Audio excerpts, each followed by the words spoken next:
everyone, and welcome back to Musk Unleashed English Podcast, where every single episode brings you one step closer to the English you have always wanted. I'm Emma. And I am Ethan. Hello, everyone. Emma, how are you feeling today? Ethan, I am feeling very good today. I had a really interesting morning, actually. Oh, yes? What happened? So, I was getting ready this morning, standing in front of the mirror, brushing my hair, and I noticed something. I was thinking, not about my hair, about what I needed to do today, and I realized I was thinking in English. Not translating, just thinking directly in English. That is a big moment when that happens. It really is. And it made me think about how many of our listeners are still at the stage where every English thought feels like a translation exercise, where they hear a question in English and before they can answer, their brain goes back to their first language, builds the sentence there, and then tries to bring it across into English. And by that time, the moment has already passed. Exactly. The conversation has moved on and they feel left behind, not because they are not smart, not because their English is bad, but because their brain has not been trained yet to work directly in English. And that is what today's episode is completely about. How to train your brain, step by step, to stop translating and start thinking directly in English. This is one of the most requested topics from our listeners, and honestly, it is one of the most important things we have ever talked about on this channel. Before we start, if you have not subscribed to Musk Unleashed yet, please do it right now. We upload a brand new English video every single day. Hit subscribe, turn on the bell, and you will never miss a lesson. Okay, Ethan, let me ask you something. When you were first learning English, what happened inside your head when someone asked you a question? Honestly, it felt like a traffic jam in my brain. A traffic jam. I love that. Yes, someone would ask me something simple, like, "What did you do yesterday?" And in my brain, I would first think the answer in my own language, then I would try to translate each word into English, then I would try to arrange the English words into a sentence. Then I would check, does that sentence sound right? Is the grammar correct? And by the time I finished all of that, the person was already looking at me with a very patient smile. The patient smile. Every English learner knows that smile. It's a kind smile, but it feels awful. And here's the real problem with that translation process. Research in language science, what they call psycholinguistics, actually confirms this. When your brain translates, it's working twice. First, it processes the idea in your native language, then it re-encodes that same idea in English. 2 full steps every single time. 2 steps for every thought. That's exhausting. And slow. Native speakers go from thought to speech in essentially 1 step. They think and speak almost simultaneously. There's no translation happening. The thought and the English words are the same thing in their brain. So that's what we're building toward. 1 step. Think in English, speak in English. No translation in between. And the science says this is completely achievable. It's called neuroplasticity, the brain's ability to rewire itself and build new pathways through repeated practice. Your brain can build a direct English pathway, but it takes consistent daily training. Which is exactly what we're giving you today. Practical training, starting right now. We have 4 powerful strategies, and together, if you use all 4 every day, you'll feel a real change in how your brain processes English. Some people feel it in a few weeks, others take a couple of months, but everyone who is consistent feels the change. Let's go. Strategy 1. Strategy 1 is what I call build your English inner voice. And this is the foundation of everything else we're going to talk about today. Inner voice. What does that mean exactly? You know that quiet voice inside your head, the one that narrates your thoughts, your plans, your observations throughout the day? That's your inner voice. And for most language learners, that inner voice speaks in their native language. Always. Mine certainly did for a long time. And the goal is to gradually shift that inner voice, or at least part of it, into English. Not all at once, not perfectly, just begin introducing English into your internal narration. So how do you actually do that? You start with the simplest possible moments. You wake up in the morning, and before you even get out of bed, you think one English sentence. Just one. It could be, I'm tired, or today is going to be a good day, or I can hear rain outside. One sentence in English directly. No translation needed for something that's simple. And because the sentence is so simple, there's nothing to translate. You already know those words. Exactly. That's the key. Start so small that translation isn't even necessary. Start with sentences where you already know the English words, and gradually your brain gets the habit of going directly to English for those simple moments. And you expand from there. Slowly, naturally, one sentence becomes 2, 2 becomes a small paragraph of thoughts, and over weeks and months, More and more of your inner narration starts happening in English without any deliberate effort. It's like changing the default language on your brain. That's a perfect way to say it, changing the default language. And it starts with one sentence every morning. Strategy 1. Build your English inner voice. Start with one simple sentence, expand slowly. Change your default. Strategy 2, and this one connects directly to what we just talked about, but takes it outside of your head and into the world around you. What's strategy 2? Connect English words directly to real things, not to translations. Okay, explain that. So here's what happens with most learners. They learn the English word chair, and in their brain, the connection looks like this. Chair, their native word for chair, the actual object. 3 steps.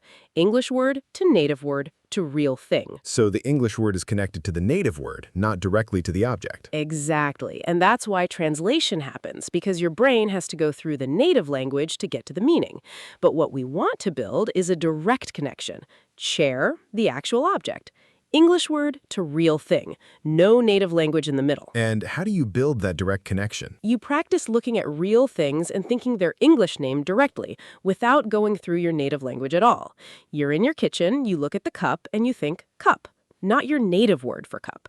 The object and the English word directly connected. Like building a new road in your brain that skips the old route. Perfectly said. And research confirms this. Studies using brain scanning technology, fMRI scans, show that when learners stop translating and start connecting directly, the areas of the brain that work overtime during translation become less active. The brain literally becomes more efficient. The brain gets lazy in a good way. In the best possible way. It stops doing extra work because it has built a faster, more direct route. And a really practical way to start building these direct connections: change your phone language to English. Change your social media to English. Change your apps to English. Because every time you see a word on your phone and you understand it directly without translating, you're strengthening that direct connection. And our phones are in our hands all day, so that's constant reinforcement. Constant, passive, effortless reinforcement. You're building direct English connections without even trying. Strategy 2. Connect English words directly to real things, not to translations. Bypass the native language, build the direct route. Strategy 3, and this one is about what you put into your brain every single day. Input. Yes, but not just any input, the right kind of input. Meaningful, repeated, immersive English input. What does that look like in practice? It means every day you're listening to English, reading English, watching English at a level that's challenging but not overwhelming. A level where you understand maybe 70 to 80%. Not 100, because if you understand everything, you're not growing. Not 10%, because if you understand almost nothing, your brain switches off. That sweet spot. Challenging, but followable. Exactly. And what the research shows is fascinating. When you hear the same English phrases and patterns again and again, your brain starts to recognize them automatically, without effort, without translation. The meaning just arrives. Like recognizing a friend's face. You don't analyze their eyes and nose and mouth separately. You just see the face and immediately know who it is. That's a beautiful comparison, and it's exactly how deep repetition works with English. After you hear a phrase enough times, your brain recognizes it instantly. The meaning is automatic, no translation step needed. So the input needs to be repeated, not just heard once and moved on. Repeated listening is actually one of the underused techniques in English learning. Most people listen to something once and move to the next thing. But listening to the same content 3, 4, 5 times, each time your brain picks up more. Each time the patterns get stronger. Each time translation becomes less necessary. So the listeners could take this episode and listen to it again tomorrow and again the day after. Exactly. Each listen makes the English more automatic. And it doesn't feel like hard work because you already know the content. Your brain relaxes into the language. Strategy 3. Meaningful, repeated English input every day. Same content, multiple times. Let the patterns become automatic. And strategy 4, this is the one that brings everything together, and it's the one that most people avoid because it feels uncomfortable.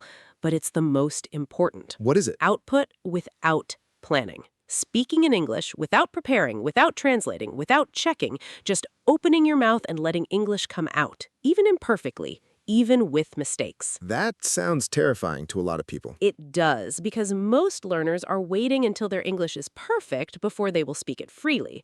But the truth that every language scientist agrees on, you don't speak well and then speak freely. You speak freely and then you start speaking well. The speaking comes first. The improvement comes from the speaking. You can't get good at something you're not doing. Exactly. And you don't need another person for this. You can do it completely alone. Talk about your day out loud in English while you're walking. Describe what you're cooking while you're in the kitchen. Tell yourself what you're thinking about in English. Imaginary conversations in English with people you know. I used to do that. Have conversations in my head, but in English, with people I was going to meet, like a mental rehearsal. And that's brilliant, because research shows that your brain doesn't fully distinguish between a conversation you actually had and a conversation you vividly imagined. Both strengthen the same neural pathways. Both build the same English connections. So imagining speaking English actually helps your brain prepare for speaking English in real life. It really does, and combined with actually speaking out loud, even alone, the progress is remarkable. The key is to focus on getting the idea across, not on being grammatically perfect. Grammar can be refined later.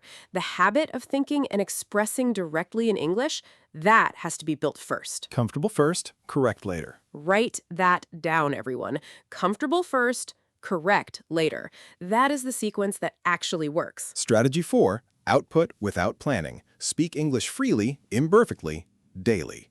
Comfortable first, correct later. Now, let's bring all 4 strategies together quickly, because individually, each one is powerful, but together, they work like a complete system. Every day, you wake up and your inner voice speaks one English sentence, direct, no translation. You look at the things around you and your brain connects them directly to English words. You listen to English content, meaningful, repeated, until the patterns feel automatic. And you speak out loud in English, freely, imperfectly, making output a daily habit. 4 strategies, 1 daily practice. And the more consistently you do it, the faster your brain rewires itself. The faster translation stops being necessary. The faster English becomes your direct mode of thinking. And how long does this take? People always want to know. Honestly, it is different for everyone. Some people feel a shift in 2 or 3 weeks, others take 2 or 3 months. But everyone who is consistent notices real change. The brain is remarkably adaptable. Scientists call it neuroplasticity. It means your brain never stops being able to learn and rewire, no matter your age, no matter how long you have been translating. The direct English pathway can always be built. It is never too late. Never. And one small but important practical tip before we close. If you use a bilingual dictionary, start switching to an English to English dictionary, because a bilingual dictionary reinforces the translation bridge. An English to English dictionary forces your brain to understand English through English. It's a small change that makes a big difference over time. Think English, define English, stay English. Exactly. Okay, before we go, your challenge for today. Just one simple thing. One thing. What is it? For the rest of today, every time you look at an object, say its English name in your head, directly, without translating. Chair, window, phone, coffee, whatever you see, English name, direct connection. No bridge through your native language. Such a small action, but you're literally rewiring your brain with every single word. One word at a time, one day at a time. That's how fluency is built. Come back and tell us in the comments, what is one thing you saw today that you named directly in English? We want to hear it. We read every single comment. And if this episode gave you something real today, share it with one person who is learning English, one person who is stuck in the translation trap and needs to hear that there is a way out. We upload a brand new English video every single day on Musk Unleashed. Subscribe, turn on the bell, and come back tomorrow because your next lesson is already waiting. I'm Emma. I'm Ethan. And this is Musk Unleashed, English podcast. We'll see you tomorrow.